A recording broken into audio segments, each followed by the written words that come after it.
What's up, guys? Got a mechanic to go here.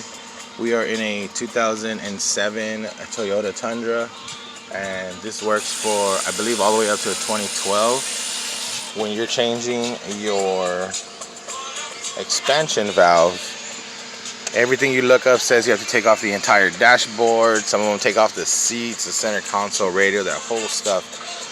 Got a little trick if you can do some no-look work, like feel around if you're good at that stuff. You can actually take off this kick panel under the steering wheel, and I got a couple of the things unplugged, but it's only about 3 or 4 bolts. And follow me here. These are the pedals.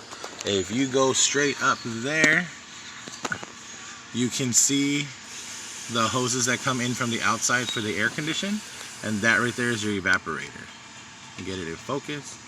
That's your evaporator. It's got those 2 Allen heads, and it comes right out. So you really don't have to take off the entire dashboard just to get to it.